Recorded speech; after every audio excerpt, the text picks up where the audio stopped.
Chapter 1. The Heart of Manipulation and the Aggressive Personality. Consider the deeply confusing emotional landscape of a relationship where one person intuitively senses they are being outmaneuvered, yet cannot objectively prove it. A spouse might feel entirely marginalized by a partner who relentlessly demands perfection from their child, but whenever this is challenged, the partner deftly twists the narrative, leaving the spouse feeling guilty for questioning such apparent parental devotion. Alternatively, a parent might feel bullied by a child who threatens self-harm or claims to be universally hated whenever discipline is enforced, forcing the parent to second-guess their own actions and wonder if they are somehow to blame for their child's distress. In these scenarios, the victims share a profound sense of self-doubt, feeling as though they might be losing their minds because their conscious mind cannot validate the defensive warnings of their own intuition. They are not crazy. Rather, they are failing to recognize that they are locked in a subtle, almost undetectable battle for advantage. At the absolute core of this interpersonal manipulation is a phenomenon known as covert aggression. To understand this dynamic, we must first recognize that the urge to fight is a fundamental human instinct closely tied to our very survival. In our daily lives, we expend considerable forceful energy fighting to advance ourselves, secure our desires, and remove obstacles standing in our way. When we pursue our legitimate needs while actively respecting the rights of others, this fighting is constructive and is best labeled as assertiveness. However, when we fight with little to no concern for how our actions injure others, our behavior crosses the line into aggression. This aggression manifests in two primary ways. Overt aggression is open, direct, and obvious, leaving the target with no illusions about what is happening. Covert aggression, by contrast, is a method of fighting for dominance and control where the aggressive intent is meticulously hidden. It is a common misconception to label this as passive aggression, which is an indirect resistance through passivity, such as pouting or giving the silent treatment. Covert aggression is highly active, calculated, and underhanded. Victims of manipulation are frequently hoodwinked for several distinct reasons. Because the aggressor's true intent is concealed, the victim lacks the objective evidence needed to consciously validate their own feelings of intimidation.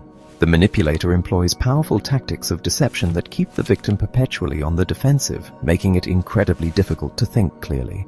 Furthermore, manipulators often study their targets deeply, discovering exact emotional vulnerabilities and knowing precisely which buttons to push. Perhaps the most significant barrier to recognizing manipulation is our societal conditioning regarding human nature. Classical psychological theories, heavily shaped by the repressive Victorian era, have trained us to assume that people exhibit problematic behaviors because they are internally frightened, insecure, or carrying deep unconscious conflicts. While this model explains neurosis, where a person is overly inhibited by a severe conscience, it completely fails to address the realities of modern character disturbance. Today, society is far more permissive, and mental health professionals are increasingly tasked with treating individuals who suffer not from an excess of fearful inhibition, but from a profound lack of basic self-restraint. To grasp the true nature of the manipulator, it is essential to distinguish between personality and character. Personality is the unique, relatively stable style an individual develops over time for perceiving and interacting with the world. Character refers to the ethical and moral dimensions of that personality, reflecting the extent to which a person has developed integrity and the willingness to discipline their aggressive instincts for the greater social good. A neurotic individual possesses an overactive conscience, experiences intense guilt or shame, and utilizes unconscious defense mechanisms to protect themselves from unbearable emotional pain. Their psychological symptoms cause them personal distress, and they genuinely desire to change. In stark contrast, character-disordered individuals lack sufficient anxiety regarding their dysfunctional behavior and possess a significantly underdeveloped conscience. They are entirely comfortable with who they are and how they operate, remaining undeterred by societal condemnation. Their actions are not unconscious defenses against fear, but rather conscious, deliberate maneuvers driven by distorted thinking patterns. They view the world through a self-focused, possessive lens, believing they are entitled to whatever they desire without putting forth honest effort or feeling a shred of shame. Within the spectrum of character disorders lie the aggressive personalities, individuals whose defining objective in life is to win at all costs. They passionately strive to overcome any barrier, seeking power ambitiously and wielding it unscrupulously to ensure they remain in the dominant position. They are uninhibited fighters who lack internal brakes. This spectrum includes several distinct subtypes. Unbridled aggressives are openly hostile, impulsive, and frequently violate the law. Channeled aggressives direct their ruthless competitive drive into socially acceptable arenas like business or law, conforming to rules only out of practicality rather than moral submission. Sadistic aggressives seek dominance specifically by humiliating and inflicting suffering upon their victims, gaining immense satisfaction from watching others grovel. The most dangerous among them is the predatory aggressive, or psychopath, who views themselves as a superior creature and targets others as rightful prey without any capacity for remorse. The covert-aggressive personality shares the core characteristics of these aggressive types, including a ruthless desire for dominance, but they are uniquely defined by the underhanded manner in which they fight. They are highly pragmatic, understanding that overt hostility generates immediate resistance. Therefore, they utilize charm, deception, and seduction to melt the defenses of their targets, working tirelessly to secure their own agendas while simultaneously protecting their social image. Unlike narcissistic personalities, who may passively ignore the needs of others due to extreme self-absorption, covert aggressives actively and intentionally exploit people, viewing them as mere pawns in the contest of life. They have uniquely impaired consciences, fully capable of recognizing right from wrong, but willfully choosing to ignore those boundaries because, to them, the ends always justify the means. These manipulative individuals developed their destructive style because somewhere in their early development they successfully resisted the fundamental processes of socialization. They never learned when fighting is truly justified, viewing every daily interaction as a battle to be won. Harboring a total aversion to submission, they refuse to learn the constructive benefits of conceding, admitting defeat, or yielding to a higher moral principle.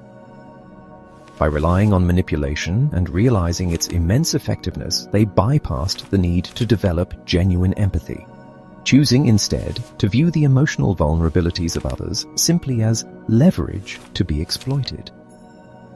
This pursuit of hidden dominance naturally draws them toward professions and institutions that offer exceptional opportunities for power under the guise of public service, such as politics, law enforcement, and religion. Avoiding victimization at the hands of a covert aggressive personality requires a radical shift in perspective. One must become intimately acquainted with the true nature of these individuals, learning to recognize their specific power tactics the moment they are deployed. Equally important is the willingness to confront one's own internal weaknesses and insecurities, as these are the very buttons the manipulator relies upon to maintain control. By dismantling old psychological myths and understanding that some individuals fight simply for the sake of winning, a person can learn to alter their own responses, redefining the rules of engagement and firmly reclaiming their personal autonomy. Chapter 2. The Determination to Win. At the core of the covert aggressive personality is an absolute unwavering valuation of winning above all else. Driven by a cunning and relentless determination, these individuals deploy a myriad of manipulative tactics to secure their desires. Crucially, they also use these strategies to obscure their true nature, ensuring they do not see themselves, nor are they seen by the world as the ruthless fighters they truly are. The depth of the pain this relentless pursuit of control can inflict on a family is vividly illustrated by the story of Joe and Mary Blake, a couple dealing with a crisis centered around their only child. Lisa Blake, a pre-adolescent girl, had begun suffering from nightmares, growing increasingly irritable and showing a sharp decline in her academic performance. While her mother Mary believed Lisa was simply buckling under the weight of immense pressure, her father, Joe, insisted the problem ran much deeper. Joe positioned himself as a champion for his daughter's welfare, successfully convincing Mary that any dedicated parent would leave no stone unturned to find a solution. When Lisa first brought home lower grades, Joe immediately approached her teachers, suggesting she might have a learning disability. When the school maintained that Lisa was perfectly fine, Joe accused the staff of lacking dedication, ultimately forcing Mary to agree to move their daughter to a private school where his intense parental involvement would be recognized. When Lisa's grades eventually slipped at the new school and she became increasingly defiant, particularly toward her father, Joe escalated his efforts by scheduling a comprehensive psychological and academic evaluation at a reputable clinic. The clinic staff requested interviews with the entire family, a process that initially brought relief to Mary and a sense of safety to Lisa, who expressed a genuine desire to continue speaking with the counselor. Joe, however, was deeply insulted by the clinical findings. He was outraged that professionals dared to suggest his daughter possessed only average intelligence, citing her past honor roll achievements as proof of their incompetence. Furthermore, he fiercely rejected the counselor's suggestion that Lisa was pushing herself too hard and that her nightmares indicated repressed anger toward him for his suffocating expectations. Joe quickly orchestrated a new plan, announcing to his wife that he had solved the problem himself. He purchased a new computer and advanced tutorial software, deciding he would personally tutor Lisa for hours each day, using the money saved by pulling her out of the clinic. He convinced himself that this intense, forced proximity would cure any anger she harbored and bring back the obedient little girl he once knew, concluding that no one could care for her quite like he could. Beneath Joe's proclamations of fervent parental devotion lies a profound deception. Joe lied to his wife, and perhaps more dangerously, he lied to himself. His ultimate goal was never his daughter's emotional well-being. His only true objective was for Lisa to produce top academic marks. Joe operates with a singular determination to have his way, entirely convinced that his perspective is the only correct one. While this unyielding drive may have forged his success in the corporate world, applying this lack of compromise to his family dynamics proved incredibly destructive. Joe views his family not as autonomous individuals, but as reflections of his own social image. It is Lisa's duty, in his mind, to project an image of perfection that flatters his substantial ego. He is fundamentally self-absorbed and incapable of genuine empathy for his child's distress. The emotional tyranny he wields over his household is heavily veiled under the impenetrable disguise of fatherly concern. Interestingly, Lisa's nightmares, which centered around someone wanting to hurt her father, were not necessarily expressions of an unconscious desire to harm him, but rather a manifestation of her intuitive recognition of his ruthless nature. Unable to challenge him safely in the waking world, her mind processed his aggression through the safety of her dreams. The mechanics of Joe's manipulation over his wife, Mary, reveal the calculated brilliance of the covert-aggressive personality. Joe understands that Mary is a deeply conscientious woman. He knows that if she even suspects she is failing in her duties as a mother, she will immediately abandon her resistance. When Mary attempts to confront his unreasonableness, Joe swiftly reframes the argument, making her feel that challenging him is equivalent to abandoning their daughter's welfare. By projecting an image of supreme care, he invites Mary to feel like the callous, insensitive parent. To maintain his dominance, Joe relies heavily on rationalization. He constructs arguments, such as blaming the public school teachers for dropping the ball, that make just enough logical sense to compel Mary to yield. These rationalizations perfectly mask his hunger for self-aggrandizement. He also utilizes profound denial, refusing to accept any blame for Lisa's struggles and projecting the fault onto outside forces. This denial is not a psychological defense mechanism protecting a fragile ego. It is an active, aggressive tactic that grants him the internal permission to ruthlessly crush any obstacles in his path. Joe also maintains control over Lisa through subtle, non-verbal intimidation. He broadcasts implicit threats, ensuring she understands that compliance brings closeness, while defiance will result in severe emotional punishment. Even the clinic evaluation was wielded as a veiled threat to nip her defiance in the bud. However, the moment the clinic became a safe haven for Lisa, disrupting the established balance of power, Joe swiftly terminated the relationship. As a seasoned power broker, he eliminated the threat to maintain his absolute dominance. Ultimately, this dynamic reveals a crucial lesson in dealing with manipulators. It is impossible to help a victim achieve a victory if the manipulator is simply allowed to feel that they have lost. Chapter 3. The Unbridled Quest for Power. For any aggressive personality, nothing holds more importance than acquiring power and achieving absolute dominance over others. In the world of real estate, the golden rule is location. But for the aggressive character, the only three things that matter are position, position, and position. While the desire for some sense of control in life is perfectly healthy, the sheer ambition behind its pursuit, the methods used to preserve it, and the manner in which it is wielded reveal the true essence of a person's character.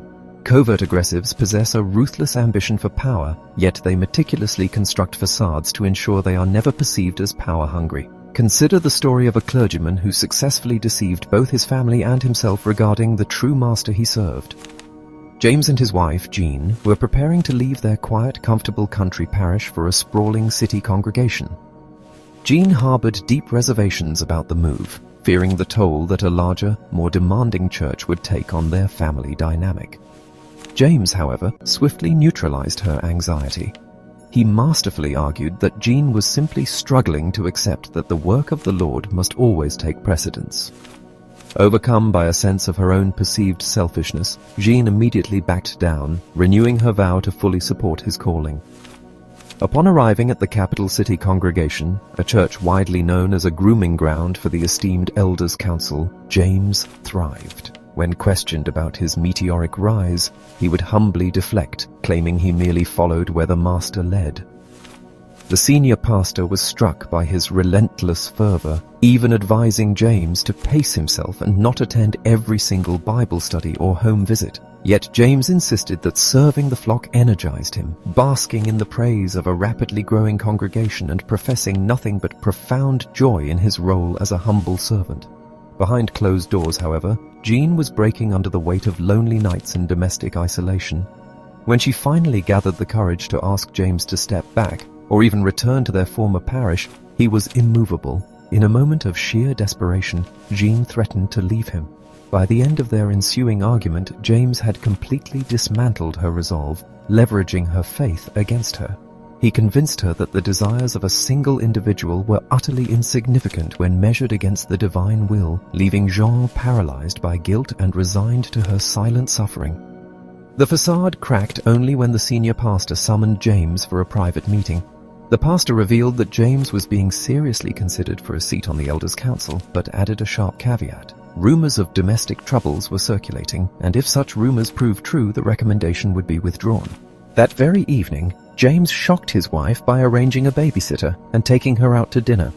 He grandly announced a planned family camping trip, claiming he had re-evaluated his priorities because he loved her more than life itself.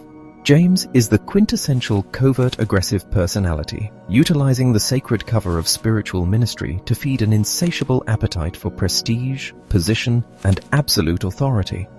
A person of genuine moral character learns to balance their own interests with the vital needs of those around them. James possessed no such balance. While publicly performing the role of the selfless shepherd, he habitually and callously starved his own family of affection and presence.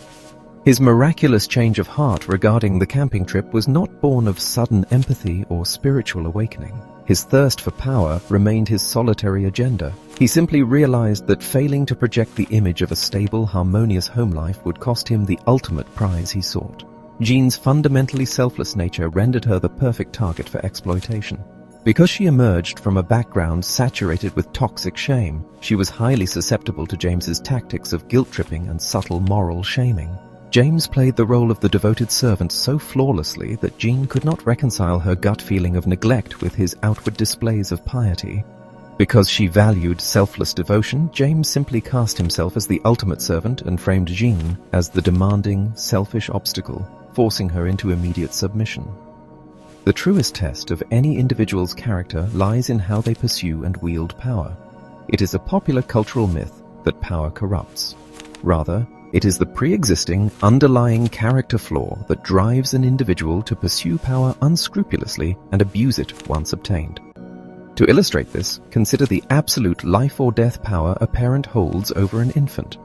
People of sound character wield this terrifying authority with profound trepidation, cautiousness, and conscientious care. If power inherently corrupted, humanity could not survive its own infancy. For individuals like James and the numerous public figures whose hidden ruthlessness eventually brings about their ruin, power simply amplifies the corruption that was present from the very beginning. Ultimately, as James acquired more authority, his true nature surfaced, resulting in constant friction, power struggles with his congregation, and his inevitable removal from the position he had sacrificed his family to attain. Chapter 4. Deception, Seduction, and Fighting Dirty. Engaging with a covert-aggressive personality frequently results in a profound psychological whiplash. The realization that you have been outmaneuvered often arrives long after the damage has been irreversibly done. These individuals are consummate masters of impression management, deploying charm, seduction, and disarming flattery to lower the defenses of those around them. They possess an uncanny ability to show you precisely what you want to see and tell you exactly what you yearn to hear. The corporate landscape, with its inherent competition and hierarchical structures, provides a perfect hunting ground for these smooth operators, where their destructive agendas are easily masked by a veneer of professionalism and camaraderie. Consider the environment cultivated by a charismatic sales manager named Al. He was universally adored within his company, credited with boosting morale, improving public relations, and driving sales. He made a habit of dispensing constant praise, ensuring that every employee felt singularly valued and essential to the team. Yet an older salesman named Don harbored an intuitive unease. Despite his years of experience and the frequent compliments Al showered upon him, Don felt a lingering discomfort that he could not logically justify. When rumors began to circulate that a new salesman was being brought in to take over his territory, Don approached Al directly to ask if his job was in jeopardy. Al responded with a masterful display of reassurance, insisting he would never operate behind a colleague's back and presenting Don with a formal certificate of commendation for his years of outstanding service. Don left the meeting feeling entirely secure, entirely pacified, and deeply ashamed of his own initial suspicions. The reality of Al's deception materialized shortly after, when the new hire, Jeff, was placed directly into Don's department. Jeff revealed that he had been recruited by Al months prior, promised half of Don's existing accounts. Stripped of his established client base, Don faced severe financial ruin. Yet because Al never technically fired him, and instead offered supportive, encouraging words about Don's ability to rebuild his portfolio from scratch, Al maintained his spotless reputation as a benevolent leader. Al never overtly lied, he lied covertly, through deliberate omission. By keeping Don completely in the dark, Al ensured that Don would not prematurely quit and destabilize the company's client relationships. He engineered a scenario where Don was gently squeezed out of his livelihood, forced to choose between starting over at a late age or taking an early, underfunded retirement. The brilliance of this manipulation lay in the fact that Al executed a ruthless corporate execution without ever leaving a fingerprint, leaving Don completely isolated in his anger because the rest of the company still adored their charming manager. This penchant for fighting dirty extends beyond mere seduction and omission. It frequently manifests as calculated territorial sabotage. In another organization, a veteran employee named Betty had carved out a reputation as the indispensable backbone of the company. When a new executive assistant, Jack, was hired to streamline operations, he unwittingly encroached upon the unofficial power base Betty had cultivated over years of administrative turnover. Recognizing the threat, Betty immediately positioned herself as Jack's most devoted mentor. Publicly, she championed his arrival. Privately, in her closed-door meetings with the boss, she subtly undermined him. She would frame Jack's innovative ideas as well-intentioned but dangerously underdeveloped, urging the boss to give Jack time to mature, thereby successfully planting the seeds of doubt while appearing entirely supportive. Betty's masterpiece of sabotage occurred when she discovered through casual conversation with the boss's wife that her employer harbored deep-seated homophobic prejudices. Armed with the knowledge of Jack's sexual orientation, Betty approached her boss under the guise of heavy-hearted corporate loyalty. She claimed that while she personally adored Jack and cared nothing for his private life, she felt it was her duty to protect the company's image and operations. By deploying this highly personal information, Betty completely severed the developing rapport between Jack and their employer. Frozen out of the executive loop, Jack became entirely dependent on Betty for guidance, allowing her to easily feed him job leads at other companies until he finally resigned, completely unaware that his trusted mentor was the architect of his demise. Jack's downfall was rooted in his profound naivete regarding how aggressive personalities stake out and fiercely defend their territory.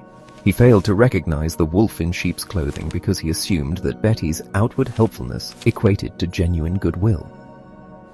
To truly comprehend the chillingly calculated nature of individuals like Betty and Al, one must understand a critical distinction that traditional mental health professionals frequently ignore: the vast difference between reactive and predatory aggression. Reactive aggression is the instantaneous emotional response to an immediate threat. Imagine a cat suddenly confronted by a snarling bulldog. The cat arches its back, its fur stands on end, its claws extend, and it hisses loudly. The emotion is entirely on the surface. The cat is terrified, and it broadcasts its willingness to fight in the desperate hope that the attacker will retreat. The behavior is defensive, chaotic, and driven by fear.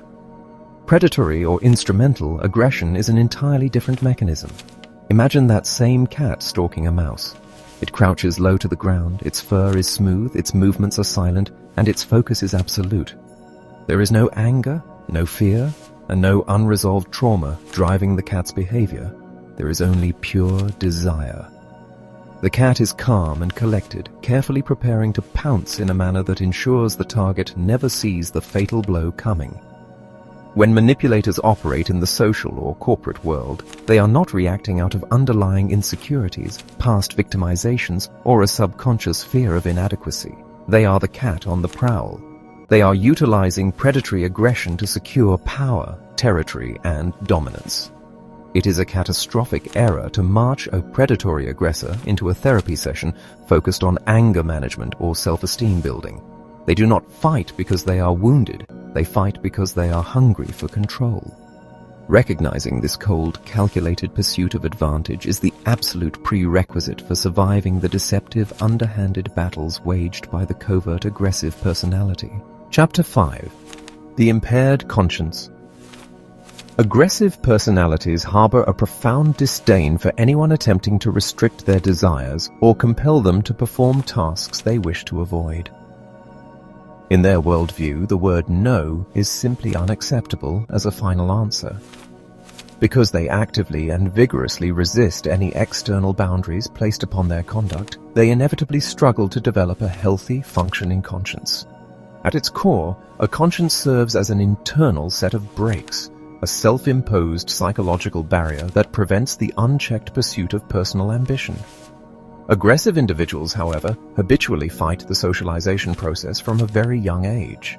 To internalize a societal rule or moral prohibition is the ultimate act of submission, and because aggressive personalities fundamentally detest submitting to anyone or anything, their conscience remains severely underdeveloped and impaired. The conscience of a covert aggressive is uniquely flawed. By carefully refraining from obvious, overt acts of hostility, they successfully delude both themselves and the surrounding world into believing they are not genuinely ruthless. They might meticulously observe the absolute letter of the law while violating its underlying spirit without a second thought.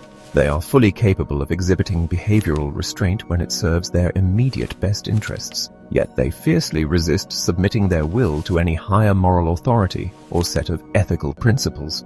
Observers often mistakenly assume that these manipulators simply cannot help themselves or that they operate unconsciously. The reality is far more deliberate. These are character-disordered individuals actively striving to conceal their true intentions. While they may project complete civility and propriety when under close scrutiny, their behavior drastically shifts the moment they feel immune from detection or retaliation.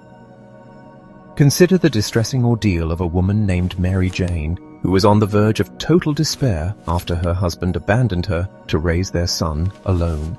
After weeks of fruitless job hunting and mounting desperation, she pleaded with an employer, Mr. Jackson, promising to outwork anyone if he would just give her a chance.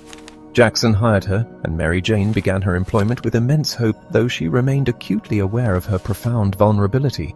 She had willingly exposed her desperation during the interview, failing to negotiate her starting salary or future advancements. Over the course of a year, she absorbed increasing responsibilities without a single pay raise, repeatedly telling herself she was fortunate to have any income given her lack of prior experience. Yet, her interactions with Mr. Jackson grew increasingly unsettling. He would frequently lean too closely over her shoulder, stare at her intensely, and offer her private out-of-town work arrangements for extra, unrecorded compensation. He framed these clandestine offers as a favor to prevent jealousy among her peers, and because he constantly bragged about his own wife and children in the office, Mary Jane struggled to justify her growing discomfort. One evening, working late alone in the office, Mary Jane finally confronted him regarding her mounting workload and stagnant pay. In the empty building, Mr. Jackson's entire demeanor shifted. He callously informed her that if she were willing to play her cards right, she could have anything she wanted. Shocked, she defended her dedicated service, only for him to mock her naivete. He explicitly pointed out that other women in the office knew how to be cooperative and had been rewarded for it, noting that he had been waiting an entire year for her to finally see the light. In that horrifying moment, Mary Jane realized she had been targeted and exploited, yet she was entirely trapped. Without witnesses, she could prove nothing, and Jackson coldly reminded her of how desperately she needed his favorable reference to secure future employment. Bound by financial necessity, she endured his presence until his smug, confident daily smiles finally broke her spirit, forcing her to resign simply to escape his control. Covert-aggressives possess an exceptional talent for sniffing out vulnerabilities and orchestrating scenarios where they can operate with absolute impunity. They are highly selective in choosing their associates, deliberately seeking out individuals they can easily lock into a subordinate one-down position. Mr. Jackson is a textbook example of a channeled and covert-aggressive personality who completely lacks a functioning conscience. He calculated Mary Jane's desperation perfectly, confident that her financial terror would grant him immunity from exposure or consequence. Because he possesses virtually no authentic regard for the rights or emotional well-being of others, it might be tempting to label him a sociopath. However, Jackson does not actively wage war against society. He has never broken major criminal laws and, on the surface, appears to be a respectable businessman contributing to his community. He requires a different classification to accurately describe his callous willingness to exploit. His conscience is undeniably impaired, yet he is not entirely devoid of restraint in the manner of a true psychopath. The debate often arises regarding whether such individuals should simply be deemed evil. Aggression in itself is not inherently sinful. In fact, Jackson's aggressively channeled ambition is precisely what built his successful enterprise and provided livelihoods for his employees. The true pathology, the root of his specific brand of malice, lies in his absolute failure to claim ownership of and responsibly discipline his aggressive instincts. When he desires something from another human being, he recognizes no internal boundaries. He is a master of maintaining outward respectability, expertly covering his tracks and shielding himself from accountability. The evil within Mr. Jackson is defined by his mastery of looking like a good person while actively refusing to do the hard, necessary work of actually being a good person.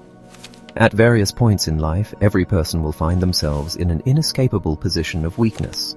Mr. Jackson required no elaborate psychological tactics to entrap Mary Jane. He simply observed her innate vulnerability and weaponized it.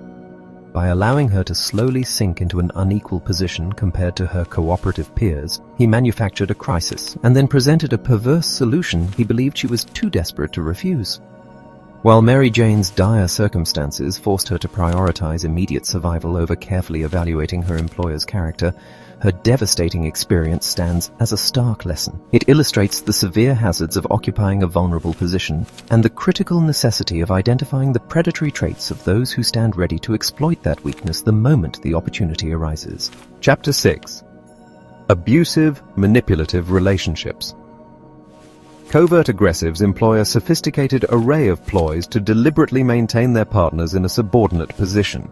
While it requires two individuals to sustain a relationship and each party must ultimately bear responsibility for their own behavior, manipulators are profoundly skilled at exploiting emotional insecurities. This expertise leaves almost anyone susceptible to being duped and controlled. Victims are frequently ensnared in the beginning by the smooth-talking, outwardly charming and highly seductive demeanor of the aggressor. By the time the victim finally perceives the chilling reality of their partner's true character, they have typically poured a massive emotional investment into trying to salvage the relationship. This deeply entrenched investment makes it agonizingly difficult to simply walk away. Consider the agonizing cycle of a woman named Janice, who felt an overwhelming sense of guilt simply for deciding to take time away from her husband Bill. She desperately sought personal space to sort out her internal confusion, intuitively recognizing that she could not think clearly while sharing a home with him. While away, she felt a profound relief from the relentless family conflicts, yet guilt continued to relentlessly plague her. She felt terribly guilty about leaving Bill, who had been complaining of mounting work pressure and demanding more emotional support. subtly claiming her lack of attention was the root of his distress. Most distressingly, Bill blamed his cyclic drinking binges, his explosive rages, and his infidelity directly on her emotional neglect. He insisted he only relapsed into these destructive behaviors when she thought of leaving him, effectively making her responsible for his sins. Bill played the role of the understanding husband when she left, assuring her she needed to look after herself and promising not to intrude. But slowly, his calls grew more concerning. His voice would be slurred, and he would claim he was dealing with the deep, agonizing pain of their separation entirely alone. When the inevitable call came from the hospital regarding his overdose, Janice's initial, entirely justified anger was swiftly swallowed by a tidal wave of guilt and shame. Despite the doctor's assurance that the overdose was minimal and not life-threatening, Janice imagined the profound anguish that must have driven him to it, once again convincing herself she had been horribly selfish. Returning to his hospital bedside, she felt valued when he reached for her hand, claiming he could only survive if she stayed by his side. Janice is the perfect victim. Her initial gut instinct of anger upon receiving the hospital call was absolutely correct. She was being systematically abused. Yet, because Bill committed no overtly cruel physical act in that moment, she denied the legitimacy of her own feelings, allowing her customary guilt to overshadow her intuition. She viewed Bill solely as a hurting victim, rather than recognizing him as a calculating manipulator.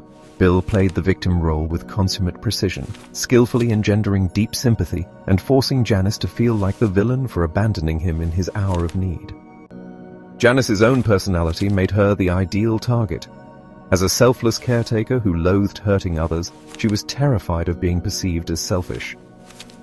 Bill perfectly combined the tactic of playing the victim with guilt-tripping and subtle shaming techniques, ensuring Janice was always ready to take the fall. Furthermore, Bill masterfully externalized the blame for his own destructive actions, using Janice and alcohol as incredibly convenient scapegoats for his infidelity and rage. Victims remain trapped in these agonizing cycles due to a devastating psychological dynamic known as the slot machine syndrome.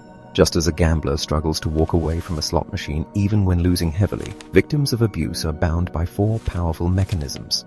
First, there is the intense appeal of the initial jackpot, the early days of the relationship when the aggressor was highly attentive, flattering, and deeply approving. Second, the victim learns that achieving any reward requires a massive, continuous behavioral investment on their part. Third, the aggressor sporadically delivers tiny payoffs, intermittent moments of approval or affection, which violently reinforce the victim's desperate belief that a larger, lasting transformation is possible if they just keep investing their energy. Finally, when the victim is utterly worn down by the abuse and contemplates leaving, they face the devastating dilemma of abandoning a massive emotional investment, leaving them with nothing to show for their suffering but a broken spirit. This syndrome traps the victim in a cruel illusion of control while they are systematically drained. The tragic reality of abusive relationships is further compounded when traditional recovery and addiction models are completely misapplied to character-disordered individuals. The traditional codependency model often erroneously frames an emotionally independent, highly abusive personality like Bill as a dependent victim, while incorrectly labeling the genuinely dependent victim as codependent. This is a catastrophic misinterpretation of character. Bill is a fiercely independent, actively aggressive personality who detests answering to anyone. He views others not as partners to depend upon, but as possessions to be pragmatically managed and controlled. His drinking does not fit the criteria for genuine chemical dependency, but is rather a cyclic pattern of substance abuse that mirrors his ruthless abuse of people. Subjecting an aggressive personality to a traditional 12-step recovery program is entirely counterproductive. These programs require the admission of powerlessness and total submission to a higher power, concepts that are absolute anathema to a personality utterly obsessed with maintaining absolute dominance and an inflated self-regard. Conversely, the victim often fits the classical model of addiction perfectly. They are addicted to the sporadic approval they receive, developing a high tolerance to cruelty and experiencing severe psychological withdrawal when they attempt to disengage. Why then does a fierce, independent aggressor fight so desperately to keep a partner if they are not truly dependent upon them? The bottom line is stark and absolute. Aggressive personalities simply hate to lose, Losing equates to surrendering a coveted position of dominance and power. In an abusive relationship, the partner is never the true object of the aggressor's desire. The supreme position of power is the ultimate object. Whenever the victim gathers the strength to leave or asserts their independence, the balance of power is immediately threatened, and the aggressor goes to war. They do not fight to preserve love or out of desperate need. They fight ruthlessly to stay on top. To the disordered character, a partner is merely a piece of property, entirely devoid of the right to a free, independent existence. Any move toward autonomy by the victim is viewed as a direct, intolerable rejection of the aggressor's absolute right to dominate. Chapter 7. The Manipulative Child. For decades, psychological focus has centered heavily on the fears and insecurities that shape early personality development, largely ignoring a far more critical dynamic: how children learn to handle and channel their aggressive instincts.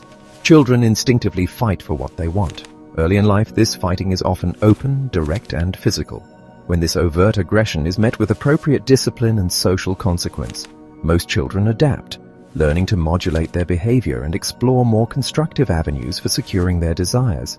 However, many children simply learn to adjust their battlefield tactics. They study the adults around them, locate their emotional vulnerabilities, and discover exactly which buttons to press to force an opponent into retreat. They learn to fight covertly. Today, with shifting social norms and a general decline in firm accountability, there is a rising tide of manipulative children who wield extraordinary, tyrannical power within their families. Consider the dynamic between a mother named Jenny and her young daughter, Amanda. Jenny was consumed by anxiety regarding Amanda's mental health, convinced the girl was suffering from severe insecurity and dangerously low self-esteem. Whenever Jenny attempted to impose basic discipline, such as restricting privileges until homework was completed, Amanda would launch into theatrical tirades. She would scream that she was universally hated, accuse her mother of cruelty, and claim she wished she were dead. Terrified of inflicting further damage on her daughter's supposedly fragile psyche, Jenny would immediately suspend the punishment. Jenny assumed Amanda was deeply depressed, a belief fueled by Amanda's constant complaints of being unfairly targeted by teachers and peers. Interestingly, just a year prior, Amanda had been physically larger than her brother and used that advantage to bully him mercilessly. Now that her brother had outgrown her, the physical intimidation had ceased, but Amanda's dominance remained absolute. She had seamlessly transitioned her tactics. Amanda was not a fragile, depressed victim. She remained a bully. Only her methods had evolved. She had masterfully mapped her mother's emotional landscape, identifying Jenny's profound fear of causing pain or being perceived as a bad parent.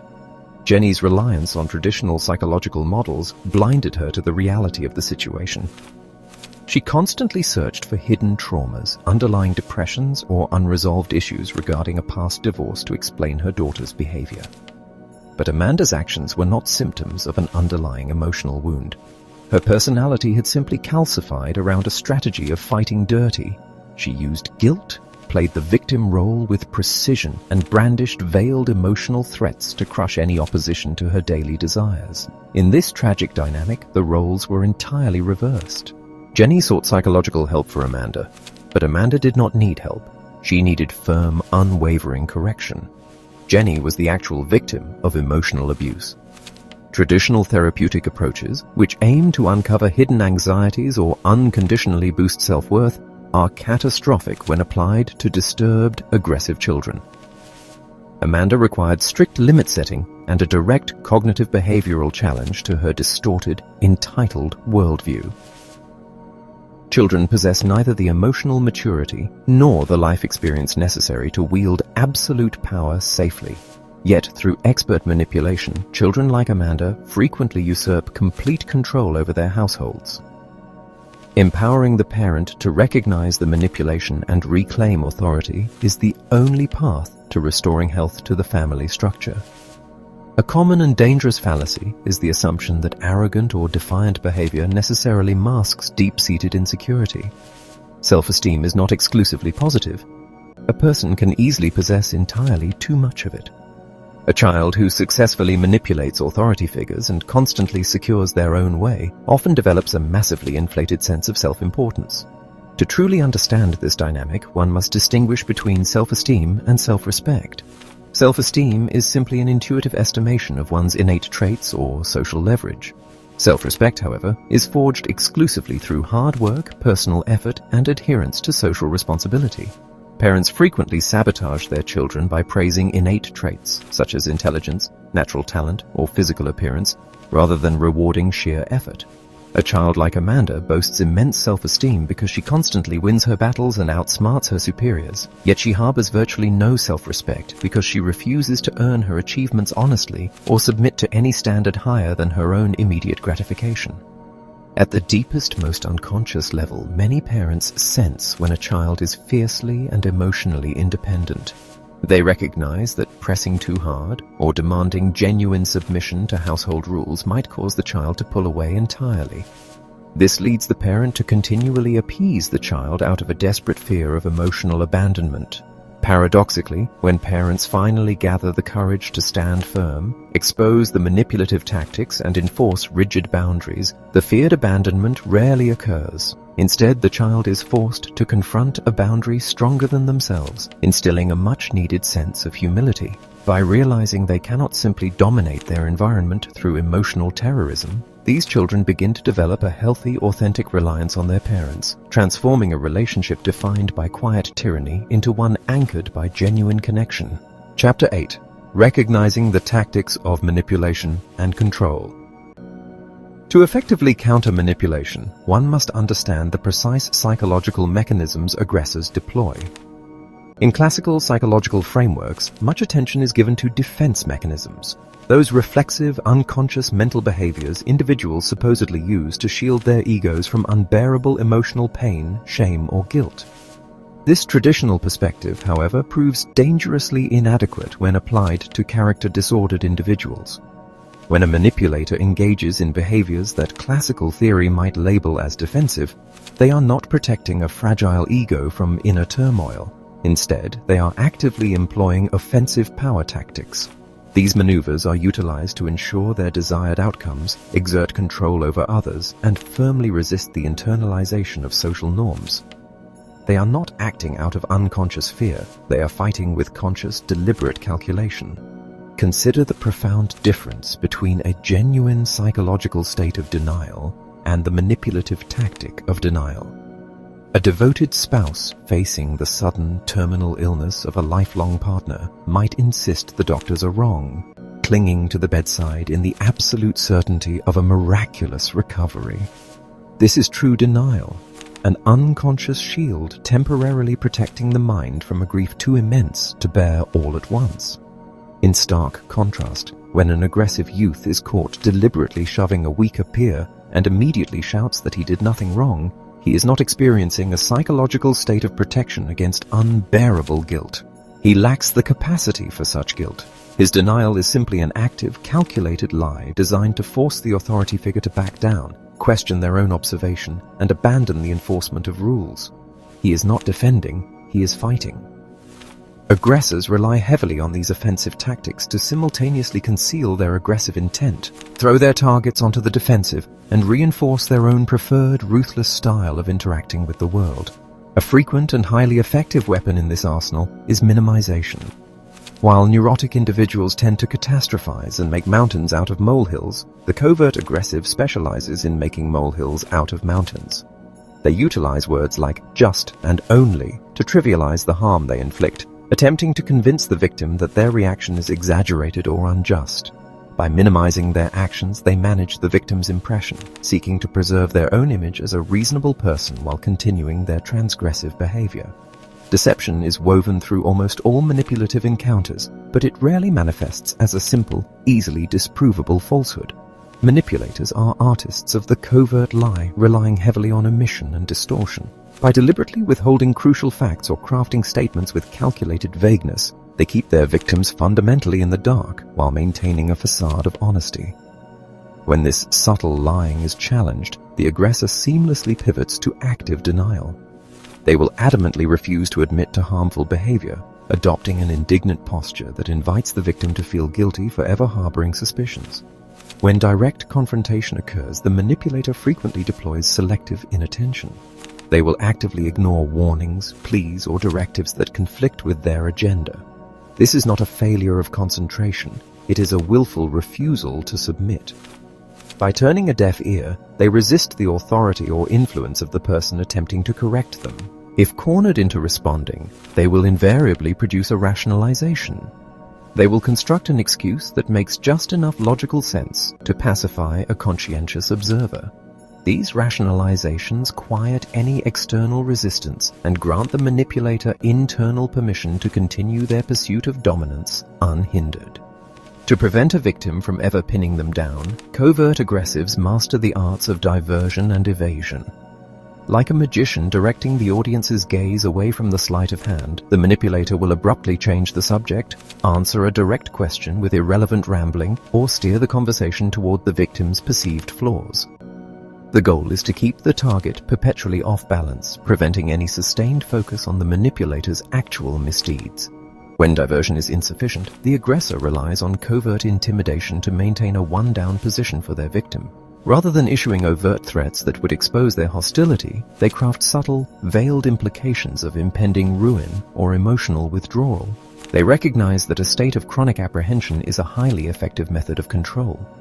They couple this intimidation with guilt-tripping and shaming, exploiting the most vulnerable asset of their target, a functioning conscience. Because the manipulator knows the victim possesses a capacity for remorse and self-doubt that they themselves lack, they weaponize it. They suggest the victim is selfish, uncaring, or inadequate, utilizing subtle sarcasm and pointed put-downs to foster a deep sense of personal unworthiness that ensures continued submission. Perhaps the most insidious of all maneuvers is the tactic of playing the victim. Aggressive personalities understand that conscientious individuals possess a deep aversion to witnessing suffering. By portraying themselves as the wounded party, the victim of unfair circumstances, or the target of misunderstanding, the manipulator effortlessly evokes compassion and extracts immense concessions. This is frequently paired with vilifying the true victim, where the aggressor twists the narrative to make it appear as though their hostility is merely a justified defense against the victim's supposed attacks. To secure long-term loyalty and access to power, covert aggressives frequently play the servant role. They cloak their ruthless ambition in the noble garments of self-sacrifice, religious devotion, or corporate dedication. They declare their subservience to a higher cause while steadily accumulating absolute dominance over their peers. They utilize seduction, charm, and flattery to lower the defenses of those around them, offering the illusion of genuine support and validation until the victim is thoroughly ensnared. When their destructive actions eventually surface, they effortlessly project the blame onto external circumstances or the victims themselves, adamantly refusing to carry the weight of their own choices. If completely cornered, the manipulator will feign innocence, acting shocked that anyone could attribute malice to their actions, or they will feign ignorance, playing dumb to make the victim question their own perception of reality. And if all subtle tactics fail, they will brandish anger. This sudden explosion of rage is not an involuntary emotional reaction to pain. It is a calculated, predatory display designed to terrorize the opponent into immediate surrender. Recognizing these tactics not as emotional defenses but as deliberate weapons of interpersonal warfare is the absolute prerequisite for dismantling the manipulator's control. Chapter 9.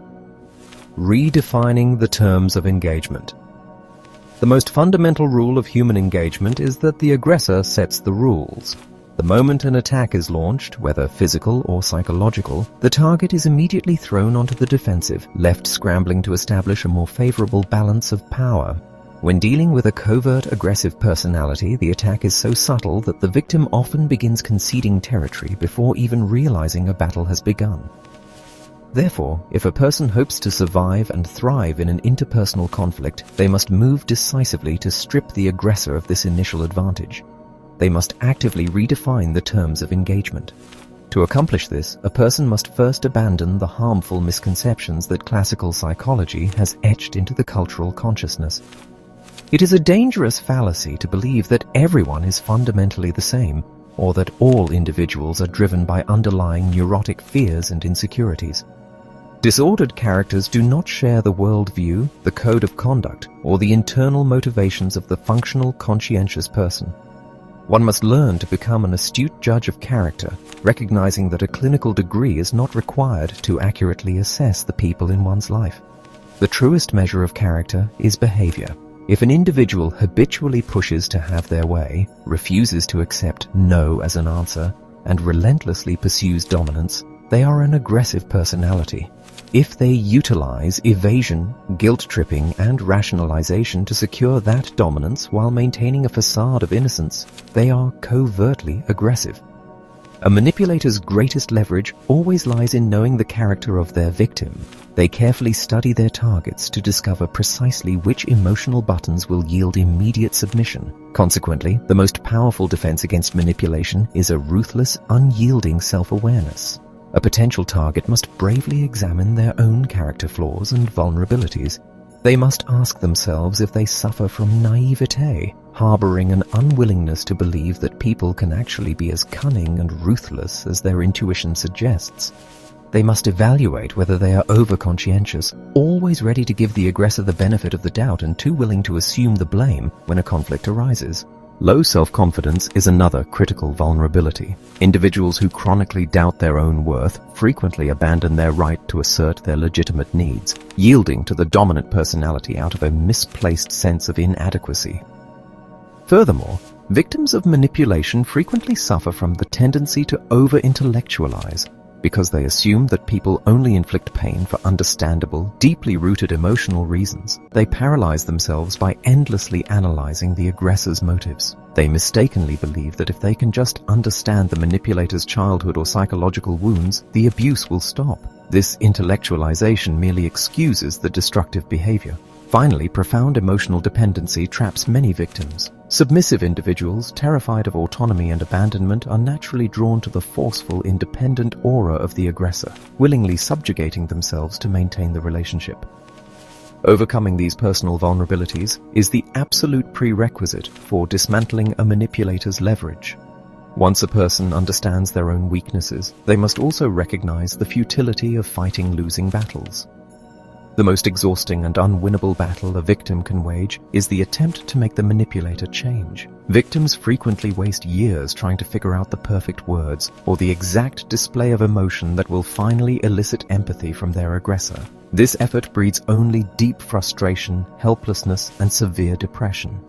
True empowerment begins when an individual accepts that they have zero power to change the character of another human being. They must put their energy where their power actually resides, exclusively within their own behavior. Taking control of one's own behavior requires adopting a specific set of tools for personal empowerment. The first and most critical rule is to absolutely refuse to accept excuses. When an aggressor attempts to justify harmful behavior, their rationale is entirely irrelevant. The ends never justify the means. By dismissing their rationalizations, the victim forces the focus to remain precisely on the inappropriateness of the behavior itself. Similarly, one must learn to judge actions rather than intentions. Trying to mind-read or second-guess what an aggressor truly meant is a trap designed to invite self-doubt. If an action is harmful, it must be judged and dealt with as harmful, regardless of the supposedly noble intentions the manipulator claims to harbor. To manage this behavior, strict personal limits must be established. An individual must clearly decide what specific behaviors they will no longer tolerate and precisely what actions they are prepared to take to protect themselves when those limits are breached. Communication must also be radically altered. Victims must learn to make direct, specific requests using bold I statements, leaving no room for the manipulator to claim misunderstanding. Conversely, they must demand clear, direct responses. If a direct question is met with evasion, vagueness, or a sudden change of subject, the victim must recognize this immediately as a hostile manipulation and refuse to let it pass. During these confrontations, it is vital to stay entirely focused on the present moment. Manipulators are masters of diversion, eager to drag an argument into the past grievances of yesterday or the hypothetical promises of tomorrow. The empowered individual anchors the conflict entirely in the here and now, demanding behavioral change in the immediate present. When enforcing these boundaries, the weight of responsibility must remain squarely on the shoulders of the aggressor. No matter how skillfully the manipulator attempts to project blame or play the victim, the empowered individual must relentlessly bring the focus back to the aggressor's need to correct their actions. Crucially, this must be done without resorting to sarcasm, hostility, or put-downs. Aggressive personalities are constantly looking for an excuse to go to war, and any display of emotional hostility provides them with the perfect justification to launch a counteroffensive. Likewise, one must never issue empty threats. Threats are merely manipulative attempts to force another to change. Instead of threatening, the empowered individual simply takes swift, decisive action the moment a boundary is crossed, stopping the manipulator's momentum before it can build. In every negotiation, the individual must speak strictly for themselves, never using children, peers, or absent authorities as an emotional shield, as doing so only broadcasts insecurity. When agreements are reached, they must be enforceable, verifiable, and reasonable. In fact, the most masterful way to handle an aggressive personality is to actively design win-win scenarios. Because the aggressor fundamentally detests losing, offering them a pathway to secure some of what they want, without compromising the victim's absolute boundaries, redirects their aggressive energy into a mutually tolerable resolution. Finally, one must be prepared for the inevitable backlash. An aggressive personality denied their absolute victory will inevitably retaliate. Anticipating these consequences, securing external support, and maintaining absolute honesty with oneself about one's own need for approval are the final shields against being drawn back into the cycle of abuse. This transformation in the rules of engagement radically alters the dynamic of troubled relationships. Consider the journey of a woman named Helen, who, after 15 years of enduring a highly manipulative marriage, chose to enact a strategic separation. When her husband deployed his usual arsenal, shaming her for breaking her vows, guilt-tripping her regarding their public image, and finally playing the deeply wounded victim, Helen did not argue the merits of his claims. She simply labeled the tactics allowed and refused to be swayed.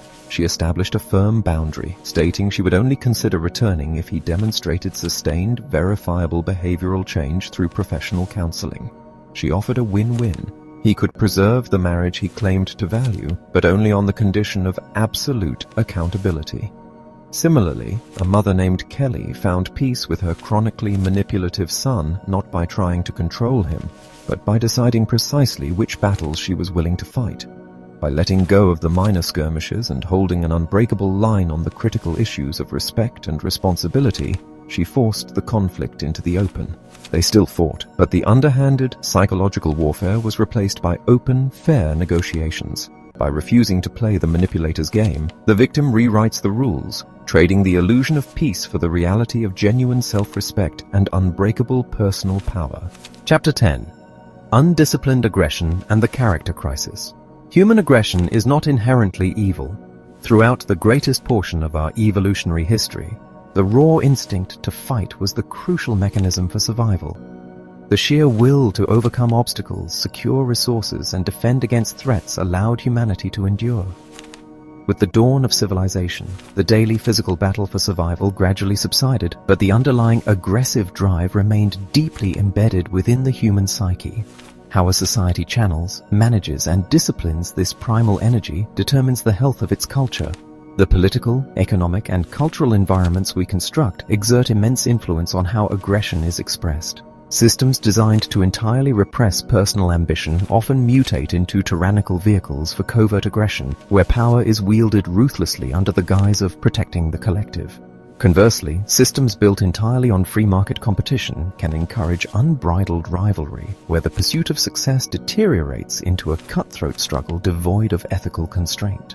Competition, when principled and fair, is a vital catalyst for human excellence. Yet, modern culture has increasingly placed a premium on the ultimate victory while completely devaluing the manner in which the fight is conducted. The cultural mantra that winning is the only thing that matters has unleashed a wave of unchecked aggression. In professional arenas, spirited contests have been replaced by ruthless maneuvering.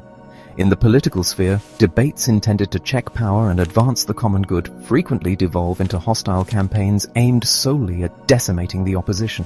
Even within the sanctuary of personal relationships, conflicts such as custody disputes often become battlegrounds for vengeance and dominance, tragically disguised as concern for the vulnerable. Across multiple facets of society, there is a glaring deficit of principled fighters, giving rise to an era where the unprincipled and the character disordered flourish. If a society hopes to reverse this trend and cultivate a more principled culture, the monumental task begins with the education of its youth. Historically, mental health focused on alleviating the fears and emotional inhibitions of childhood. Today, the much greater psychological imperative is teaching children how to responsibly channel their aggressive instincts. This requires adults to actively instruct the next generation on when a battle is truly necessary and just, and equally, when to concede gracefully.